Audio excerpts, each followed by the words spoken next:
Hello and welcome to कहानियों का पिटारा bye Anju में। फ्रेंड्स, आज हम सुनेंगे प्रेमचंद जी की लिखी एक कहानी जिसका नाम है प्रेम की होली। तो चलिए शुरू करते हैं। गंगी का 17वां साल था, पर वह 3 साल से विधवा थी और जानती थी कि मैं विधवा हूँ। मेरे लिए संसार के सुखों के द्वार बंद हैं। फिर वह क्यों रोए और क्यों कल्पे। मेले से सभी तो मिठाई के दोने और फूलों के हार लेकर नहीं लौटते। कितनों ही का तो मेले की सजी दुकानें और उन पर खड़े नर नारी को देखकर ही मनोरंजन हो जाता है। गंगी खाती पीती थी, हंसती बोलती थी। किसी ने उसे मुंह लटकाए अपने भाग्य को रोते नहीं देखा। घड़ी रात को उठकर गोबर निकालकर गाय बैलों को सानी देना, फिर उपले पाथना उसका नित्य का नियम था। तब वह अपने भैया को गाय दोहने के लिए जगाती थी। फिर कुएं से पानी लाती, चौके का धंधा शुरू हो जाता। गांव की भावजें उससे हंसी करती, पर एक विशेष प्रकार की हंसी छोड़कर। सहेलियां ससुराल से आकर उससे सारी कथा कहती, पर एक विशेष प्रसंग को बचाकर। सभी उसके वैधव्य का आदर करते थे। जिस छोटे से अपराध के लिए उसकी भावज पर घुड़कियां पड़ती, उसकी माँ को गालियां मिलती, उसके भाई पर मार पड़ती, पर वह उसके लिए क्षम्य था। जिसे ईश्वर ने मारा है उसे क्या कोई मारे। जो बातें उसके लिए वर्जित थीं उनकी ओर उसका मन ही न जाता था। उसके लिए उसका अस्तित्व ही न था। जवानी के इस उमड़े हुए सागर में मतवाली लहरें न थीं, डरावनी गरज न थी। अचल शांति का साम्राज्य था। होली आई, सबने गुलाबी साड़ियां पहनी। गंगी की साड़ी न रंगी गई। माँ ने पूछा, बेटी तेरी साड़ी भी रंग दूं? गंगी ने कहा, नहीं अम्मा, यूं ही रहने दो। भावज ने भाग गाया, वह पकवान बनाती रही। उसे इसी में आनंद था। तीसरे पहर दूसरे गांव के लोग होली खेलने आए। यह लोग भी होली लौटाने जाएंगे। गांवों में यही परस्पर व्यवहार है।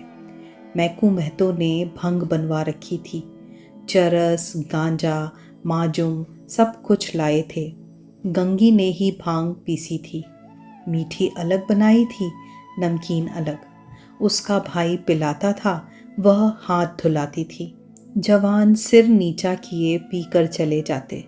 बूढ़े गंगी से पूछ लेते, अच्छी तरह होना बेटी, या चुहल करते, क्यों री गंगिया, भावज तुझे खाना नहीं देती क्या, जो इतनी दुबली हो गई है। गंगिया हंस कर रह जाती। देह क्या उसके बस की थी, न जाने क्यों वह मोटी हुई थी। भंग पीने के बाद लोग फाग गाने लगे। गंगिया भी अपनी चौखट पर खड़ी सुन रही थी। एक जवान ठाकुर गा रहा था। कितना अच्छा स्वर था, कैसा मीठा। गंगिया को बड़ा आनंद आ रहा था। माँ ने कई बार पुकारा, सुन जा। वह न गई। एक बार गई भी तो जल्दी से लौट आई। उसका ध्यान उसी गाने पर था। न जाने क्या बात उसे खींचे लेती थी, बांधे लेती थी। जवान ठाकुर भी बार बार गंगिया की ओर देखता और मस्त हो कर गाता। उसके साथ वालों को आश्चर्य हो रहा था, ठाकुर को ये सिद्धि कहाँ मिल गई। वह लोग विदा हुए तो गंगिया चौखटे पर खड़ी थी। जवान ठाकुर ने भी उसकी ओर देखा और चला गया। गंगिया ने अपने बाप से पूछा, कौन गाता था दादा? मैकू ने कहा, कोठार के बुद्धू सिंह का लड़का है, गरीब सिंह। बुद्धू रीत व्यवहार में आते जाते थे। उनके मरने के बाद अब वही लड़का आने जाने लगा। गंगी, यहाँ तो पहले पहल आया है।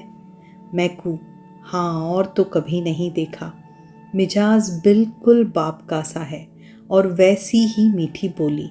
घमंड तो छू नहीं गया।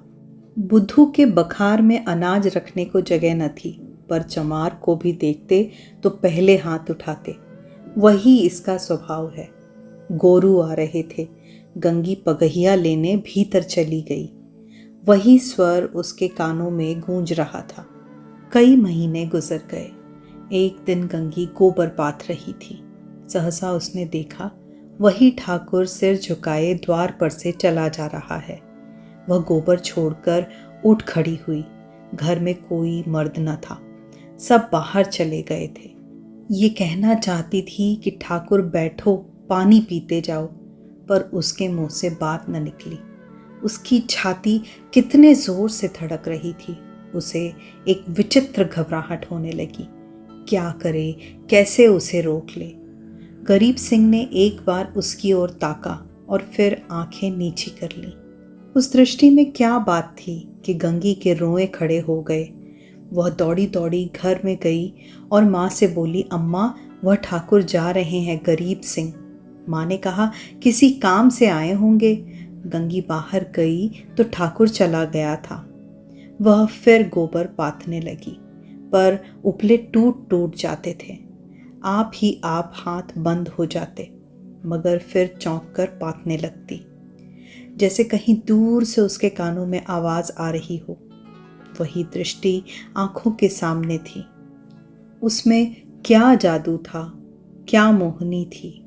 उसने अपनी मूक भाषा में कुछ कहा। गंगी ने भी कुछ सुना। क्या कहा यह वो नहीं जानती, पर वह दृष्टि उसकी आंखों में बसी हुई थी। रात को लेटी तब भी वही दृष्टि सामने थी। स्वप्न में भी वही दृष्टि दिखाई दी। फिर कई महीने गुजर गए। एक दिन संध्या समय मैकू द्वार पर बैठे सन कात रहे थे और गंगी बैलों को सानी चला रही थी कि सहसा चिल्ला उठी, दादा, दादा, ठाकुर। मैकू ने सिर उठाया तो द्वार पर गरीब सिंह चला आ रहा था। राम राम हुआ। मैकू ने पूछा, कहाँ गरीब सिंह, पानी तो पीते जाओ। गरीब आकर एक माची पर बैठ गया। उसका चेहरा उतरा हुआ था। कुछ वह बीमार सा जान पड़ता था।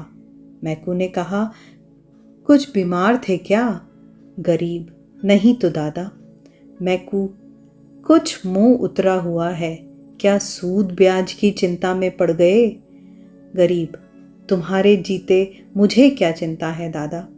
मैकू, बाकी दे दी ना?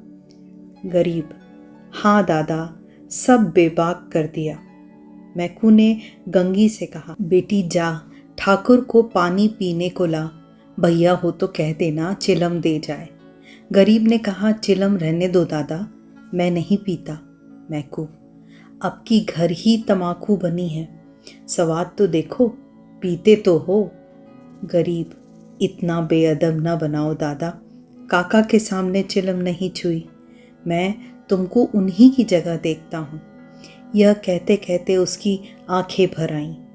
मैकू का हृदय भी गदगद हो उठा। गंगी हाथ की टोकरी लिए मूर्ति के समान खड़ी थी। उसकी सारी चेतना, सारी भावना गरीब सिंह की बातों की ओर खिंची हुई थी। उसमें और कुछ सोचने की और कुछ करने की शक्ति न थी। ओह, कितनी नम्रता है, कितनी सज्जनता, कितना अदब। मैकू ने फिर कहा, सुना नहीं बेटी, जाकर कुछ पानी पीने को लाओ। गंगी चौंक पड़ी, दौड़ी हुई घर में गई, कटोरा मांजा, उसमें थोड़ी सी राब निकाली, फिर लोटा गिलास मांज कर शरबत बनाया। माँ ने पूछा, कौन आया है गंगिया? गंगी, वह हैं ठाकुर गरीब सिंह। दूध तो नहीं है अम्मा, रस में मिला देती। माँ ने कहा, है क्यों नहीं, हांडी में देख। गंगी ने सारी मलाई उतार कर रस में मिला दी और लोटा गिलास लिए बाहर निकली। ठाकुर ने उसकी ओर देखा। गंगी ने सिर झुका लिया। यह संकोच उसमें कहाँ से आ गया? ठाकुर ने रस लिया और राम राम करके चला गया। मैकू बोला, कितना दुबला हो गया है। गंगी, बीमार हैं क्या? मैकू, चिंता है और क्या, अकेला आदमी है, इतनी बड़ी गृहस्थी, क्या करे। गंगी को रात भर नींद नहीं आई। उन्हें कौन सी चिंता है, दादा से कुछ कहा भी तो नहीं, क्यों इतना सकुचाते हैं, चेहरा कैसा पीला पड़ गया है। सवेरे गंगी ने माँ से कहा, गरीब सिंह अब की बहुत दुबले हो गए हैं अम्मा। माँ, अब वह बेफिक्री कहाँ बेटी, बाप के ज़माने में खाते थे और खेलते थे, अब तो गिरस्ती का जंजाल सिर पर है। गंगी को इस जवाब से संतोष न हुआ। वह बाहर जाकर मैकू से बोली, दादा, तुमने गरीब सिंह को समझा नहीं दिया, क्यों इतनी चिंता करते हो। मैकू ने आंखें फाड़ कर देखा और कहा, जा अपना काम कर। गंगी पर मानो वज्रपात हो गया। वह कठोर उत्तर और दादा के मुंह से। हाय, दादा को भी उनका ध्यान नहीं, कोई उसका मित्र नहीं। उन्हें कौन समझाए, अब कि वो आएंगे तो मैं खुद उन्हें समझाऊंगी। गंगी रोज सोचती वह आते होंगे, पर ठाकुर ना आए। फिर होली आई, फिर गांव में फाग होने लगा। रमणियों ने फिर गुलाबी साड़ियाँ पहनी, फिर रंग घोला गया। मैकू ने भंग, चरस, गांजा मंगवाया। गंगी ने फिर मीठी और नमकीन भंग बनाई। द्वार पर टाट बिछ गया। व्यवहारी लोग आने लगे, मगर कोठार से कोई नहीं आया। शाम हो गई, किसी का पता नहीं। गंगी बेकरार थी, कभी भीतर जाती, कभी बाहर आती। भाई से पूछती, क्या कोठार वाले नहीं आए। भाई कहता, नहीं। दादा से पूछती, भंग तो नहीं बची, कोठार वाले आवेंगे तो क्या पिएंगे। दादा कहते, अब क्या रात को आवेंगे, सामने तो गांव है, आते होते तो दिखाई देते।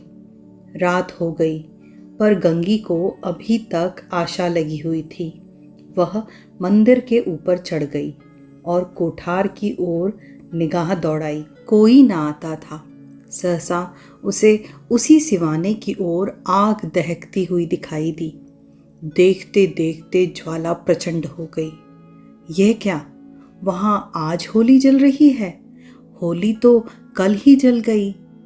कौन जाने वहां के पंडितों ने आज होली जलाने की सायत बताई हो, तभी वे लोग आज नहीं आए, कल आएंगे। उसने घर आकर मैकू से कहा, दादा, कोठार में तो आज होली जली है। मैकू, पगली, होली सब जगह कल जल गई।